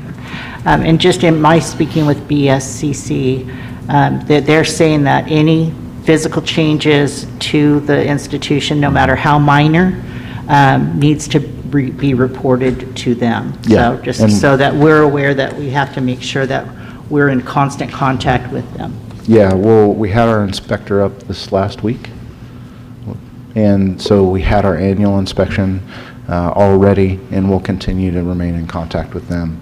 We've talked with them about that process, and Awesome. that's definitely something that we'll maintain. So with that, I'll motion to approve that we eliminate the juvenile hall division within the probation department and all associated staff positions herein, and that we declare the juvenile hall unoccupied and direct staff to notify the boards of state and community corrections. Second. I have a motion and a second. Additional comments, Supervisor Howard. In thinking forward, and it really has to do with the programming, and Lonnie, I know you are deep in these discussions with the school district and with Department of Health. Really having something potentially here that deals with a lot of the 5150 type children that we had just a spike in here the last couple of years within the district. How close are we to moving that ball forward to potentially using that facility to help potentially serve that population of youth that is just off the rails and needs a safe space to come off whatever's going on in their lives and surround them with the programming that you're talking about to address some of these youth mental health needs. I see a lot of urgency around this and not a lot of space available right now that potentially the hall could provide. How do you see what you're programming now maybe working into that in the future? On the programming side, I think we can definitely connect those dots. That's some of the those are some of the conversations we're having with the school district right now on how we can partner with them and have them doing some of the programming in for at-risk kids. When it comes to 5150s specifically, we've had a handful of our youth over the last 5-10 years that qualified under that. It's a different cat to skin when they're in custody and they're 602 youth. If it's a youth that's not under our jurisdiction, I've not been a part of those conversations because we don't have jurisdiction over those kids. I do know, for example, Sacramento turned one of their facilities that had been decommissioned, probation still owned it but was not operating it at all. They took one of those facilities and used it as a group home placement for a local group home that was operating, and they ran into some challenges with that. I don't know in our context with taking the hall and turning it into the Youth Opportunity Center, I don't know what that would look like for us. I think it's worth having the conversation. Yep. My initial knee-jerk is that would present some challenges for us in having kids coming through that facility on a regular basis, participating in programs, hopefully changing the course of their lives, at the same time as we would be providing housing for those youth with extremely high needs. Yep, no. Appreciate you keeping an open mind about that. I know a lot of conversation still needs to take place, but there is a need. I just don't know where it's best placed at this time. Thank you for addressing that. Did you have anything? I just had one question for you, Lonnie. Maybe staff could weigh in. I'm not sure. The whole idea of declaring the juvenile hall unoccupied so we could potentially use it in the future without having to jump through a lot of hoops. Would that circumstance, say we wanted to reopen, would the fact that we deleted the positions out of our staffing chart, would that impact that idea that our juvenile hall was just unoccupied? I mean, could somebody say, you don't even have positions, you obviously closed your hall? Is that something that could impact that in the future? I don't know the answer to that, but it seems like somebody could easily say, obviously you closed the hall, you don't even have the positions on the books. BSCC doesn't have oversight over our staffing or positions. So structurally, they don't have input or jurisdiction over that piece. Their jurisdiction is over the regulatory aspects of the institution and how we operate those custody institutions. And that applies for both juvenile halls and jails. I suppose if somebody wanted to nitpick, they could argue that that's the case, but as far as my inspector has said, from BSCC's position in operating the institution, the facility, in custody operations within that building, that's not an issue for them. Okay, you understand my abundance of caution here, because if we ever needed to reopen that, if we had to bring it up to current standards, it would cost a ton. So just wanted to be clear that that would not negatively affect that circumstance in the future. The standards that they oversee are typically ratios, so they require specific ratios of staff to youth, and that's part of Title 15 regulations. Title 24 deals more with the physical facility itself. So if we were to stand up a juvenile hall as a custody institution again, I can guarantee you we'd have to meet whatever existing Title 15 regulations require as far as staffing structure and how we would actually staff that facility 24/7. Sure. But that's not something that's necessarily related to the physical plant itself. Right. My only comment is we're in this position largely because of how the state has changed its juvenile justice system overall and as a whole. And the likelihood is that direction is not going to change at any time too soon. And until it does, you're not going to see the commitment level that would sustain the utilization of that facility as a custodial facility again in Delaware County for quite some time. And again, you know, I don't agree with the direction the state has gone. We've done it with our juvenile justice system. We've done it with our adult justice system. And unfortunately, the burden always comes down to the public because we're suffering the effects of a system that no longer holds individuals accountable for their behavior. I think definitely that's a factor. The biggest component for me is the lack of ability to staff the facility and the division. And we're seeing that across the board, not just in the juvenile hall division, but the probation department as a whole and pretty much every other county and private entity these days. That's one of the biggest challenges. Law enforcement sees that in particular. I know I'm not alone in that. The sheriff's office is struggling tremendously. CDC is struggling tremendously. Almost every law enforcement department and agency is struggling to staff to the level that is expected that they provide services. And when you get in that position, whether you want to or not, whatever other factors are at play in regards to processes and expectations of the community and state and federal government, we're just not able to meet those.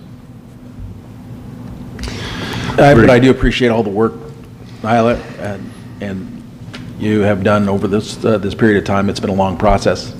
It's not been a process that anybody here on this board wanted to move in that direction, but it was necessary.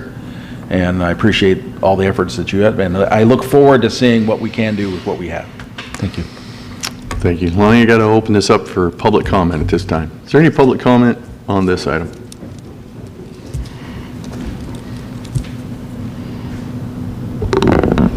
Good morning. Norma Williams, Chapter President, Delaware County Employees Association, SEIU 10-1. It has been a long road to getting here. Obviously, the decision is yours today. Once you do make it and officially close it, effective October 12th, what will happen, from what I understand, is that the official letters from the county will then be sent to the impacted employees as a result of the elimination of the positions associated with the hall as a correctional institution, just to let you know that. In response to your question, though, Supervisor Short, if at some point in the future, if it does happen that it would circumstances, changes in how they deal with juvenile justice, changes in the state of California, and they want to bring back the hall as a correctional institution, then yes, we would then, definitely the union would be looking at and working with the county and probation on the impact, what that impact would be, what the classifications would be, what the impact on staff would be. That's obviously something that would definitely take place in the future, if and when that ever does occur, just to let you know. Thank you. Thank you. Any other public comment on this item? Okay, we'll go ahead and close public comment. I believe Chair, I've had a hand raised online for quite some time, and I'm not sure if it's for this item. Do you want me to check? Yes, if you would, please. PSG News, you are online. You just need to unmute your mic.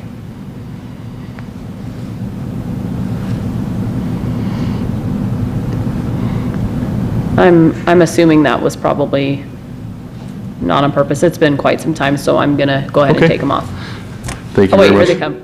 Oh, Elias, you there? Yes, you recognize my PSK News here. I'd just like to also mimic the thanks for the firefighters and all this, that was the group that was showing force in our community. And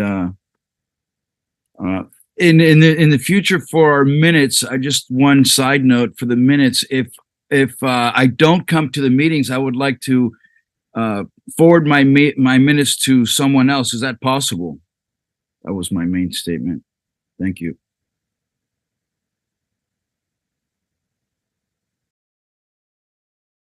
Okay, we'll go ahead and close public comment at this time.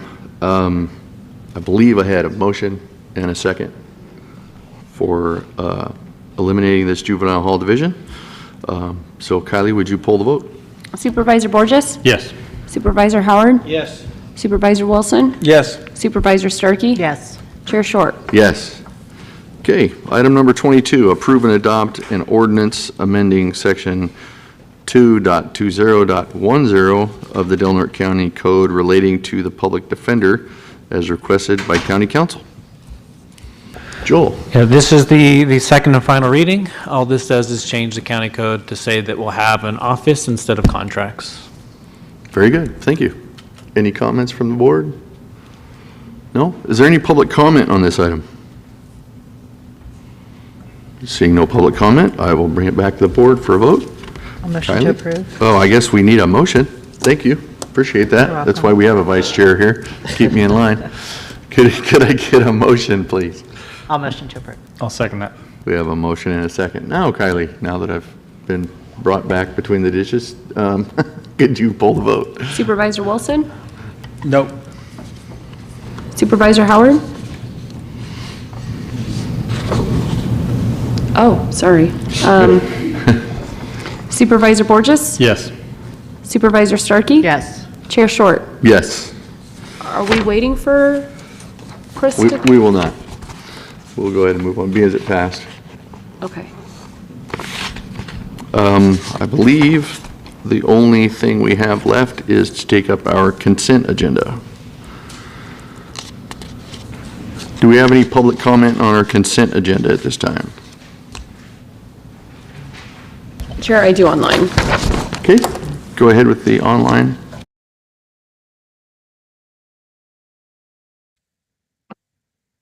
Hi, good afternoon. This is Brandon.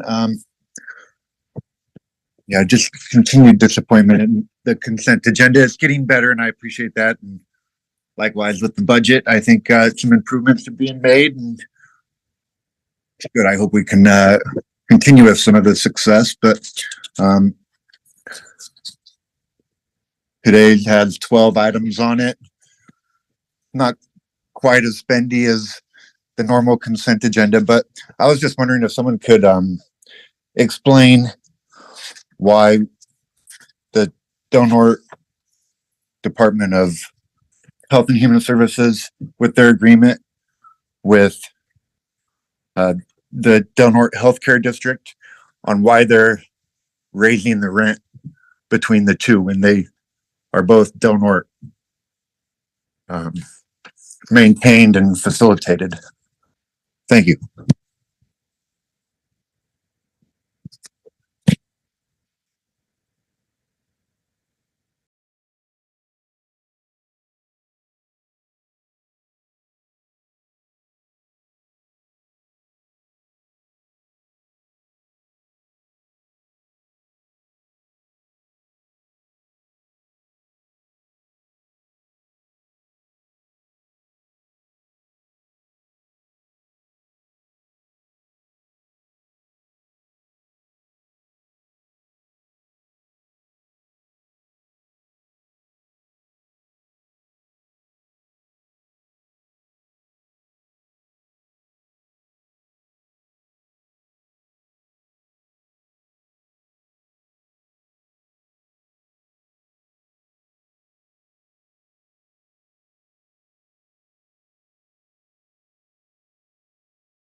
I just wanted to let you know the sound wasn't working.